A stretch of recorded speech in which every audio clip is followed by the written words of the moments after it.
Whip Wednesday. That's right, friends. It's Whip Wednesday. Hello. And if you're returning, welcome back to my channel. If you're new here, welcome. It's Whip Wednesday. If you're in the crafting world, like you knit or crochet, you probably know what Whip Wednesday is. If you're not, you might not. It's WIP for work in progress. If you knit and crochet, you probably have lots of whips, right? Most of us do. Some of us have sleeping whips, hibernating whips, right? Well, I got a whip with me today. I've got a knitting project. It's on 2 circular needles. It's white. It's a fingerless glove. It's the second one. I'm designing these myself. Just started working on them today, working up the design. It's a design I've had in my head for a while. Just haven't found the time to take the idea and bring it into reality. I have the first one done. It's white. It is vine lace on both sides, on the front and the back. It's got some knit one, purl one ribbing on the top and the bottom, and it has a thumb gusset. I like the thumb gusset. I know some people just leave a little slit on the side, but my goal is to make the second one to match. We'll see how successful I am. If you're new here and you don't know, I'm one of the 16 million people that you share this planet with who's legally blind. I'm not totally blind. I got a little bit of sight. I'm completely colorblind, and I'm blinded by light, but I can see at night. So that's why it's kind of dark in here, if you're wondering, like, why is she filming in a dark room at night? It's because I can't open my eyes in the light. If you want more information on that, you can see my first video called Introduction. It'll give you more information than you ever wanted to know about my visual diagnosis. It's called optic nerve hypoplasia. But today, yes, I'm a yarn enthusiast. I love to knit. I love to crochet. I try to do it every day. But today, I want to talk to you about another aspect of my life. I was a psychologist. I worked in mental health. I worked on college counseling centers with students, and I loved my work. It was very rewarding. It was very fulfilling. Now, I'm not licensed to practice anymore, so I'm not here to be your therapist. If you need a therapist, well, since you found me on YouTube, kind of assuming that you have some access to the internet, and you can do a basic search for looking for some mental health resources, maybe you need to see a therapist in your community. Or maybe you just need to do a little research. That's a decision that you can make, whether you need to go in person and seek out some one-on-one therapy, or if you just need to look something up, read a book, watch some videos, find some support resources on the internet. I can't decide that for you. But today, I want to talk about you making your whip today, doing that work. Like I said, it doesn't have to be in therapy. No, I was a therapy client. I've been a therapy client more than once, and I'm grateful for it. It's nothing to be embarrassed about, nothing to be ashamed about. It just is, and it made me a better person. It made me a better therapist. I'm grateful I did it. But just because I'm not in therapy anymore, it doesn't mean that the self-work stops. It doesn't mean that I stopped trying to work on self-improvement or being a better person. It just means that I don't need a therapist to work on some of those real deep interpersonal issues. But I can still work on other things, right? I think we can all use a little bit of that. In my life, I try to always be a better version of myself today than I was yesterday. Now, be honest, I don't always succeed.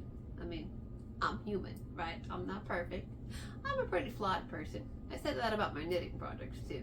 They're usually kind of flawed, like just, 1 or 2 little mistakes and things. So, my knitting and crochet is kind of like me. It's unique, right? I'm kind of unique, not just because I can't see in the day. I'm kind of a different person. So my knitting projects are unique and they're flawed, like me. Always trying to do the work, always trying to be better. I say it's like sometimes you go to bed, and you get up in the morning and your phone says, system update, right? And you're hoping it's a better version. You're always hoping it's an improvement. Now, they don't always get it right. We've had that experience too where you're like, are you kidding me? Okay, that happens. I'll be real with you. Sometimes Maybe I didn't sleep well. I didn't sleep well last night. I was awake by 3:30 this morning. I'm not thrilled about that. So, probably slept less than 4 hours altogether. I'm kind of tired. And sometimes when that happens, well, I might not think as clearly. I might not be as good of a communicator. I might get short with people or snappy or maybe just not respond in the most thoughtful way. So we all have days like that. And it's important for us to learn from those experiences, take accountability and responsibility, apologize if we do say something unkind, or maybe raise our voice at somebody that we didn't mean to. So, we're human, and I think if we apologize for those things, most people are very accepting of that. And most people can realize that people have their own stuff going on. So when I worked in therapy, clients came to me for all kinds of issues. Sometimes it was just time management. Sometimes it was communication. Sometimes it was a breakup. Sometimes it was their first time to live with somebody else. Like they'd been an only child their whole life, and it was just them and their parents, and now they're living in a whole dorm full of people. I saw clients for all kinds of reasons. Sometimes it was, social anxiety and pretty severe depression, trauma, parental issues, family issues. Their parents had divorced. There's all kinds of reasons, and some of those, they really do need the work of a therapist, but not everything does. I'd see my clients for about 50 minutes a week. When you look at that, that's really not that much time. That's less than 10 minutes a day. Now, I would often encourage my clients to do a little homework. It might be something simple. Read a book, research something, try to, keep track of their patterns if we're trying to change something like time management, those kinds of things.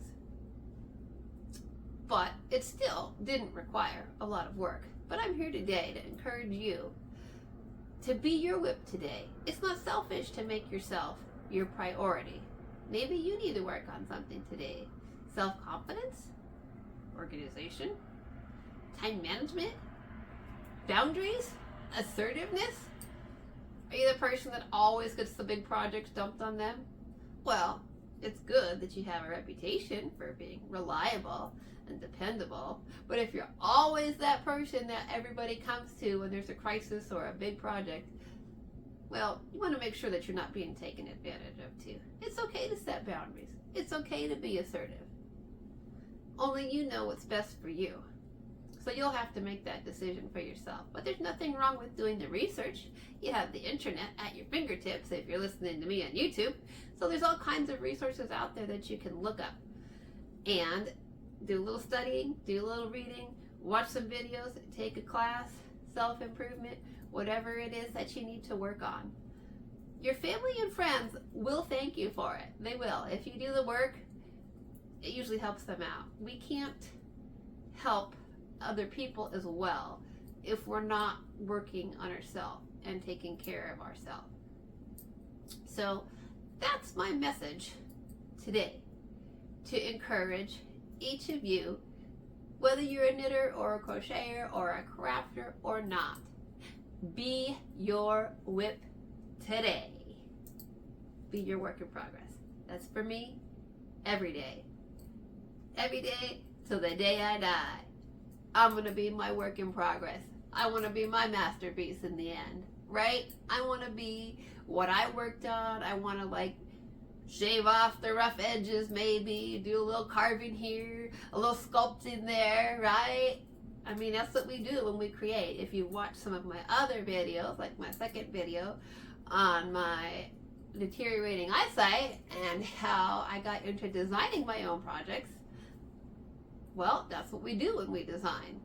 We shape, we increase, we decrease, we picture in our minds what we want to create as a designer, and then we make it ourselves.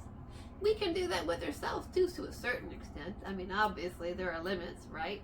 I can't make myself sighted enough to drive, no matter how convenient that could be at times. Can't do it. So, do we have limits? Of course we do. But it's still important for us to be accountable and find the things that we do have control over, the things that we can change, the things that we can say, maybe I just want a better job, So can I take a night class? Can I take a course on the internet? What can I do to help me improve? What can I do to be a better version of myself tomorrow than I was today? Be your whip today. That's the message. Well, thank you so much for stopping by and spending a little bit of your day with me, hanging out. If you're blind or visually impaired and you found my channel, I'm knitting while we're talking. I have the white fingerless glove, trying to make the other one to match. So I do a little knitting while we're hanging out. So you can leave me a comment in the comment section. Let me know. Do you knit? Do you crochet? How did you find me? Are you into some other hobby or art? Are you painting? It's okay if I'm hanging out with you while you're doing the laundry. Whatever. It doesn't matter. And just say hi if that's what you want to do in the comment section. Let me know where you're watching from. Alrighty, friends. Well, have a great day. Thank you for listening. Bye-bye.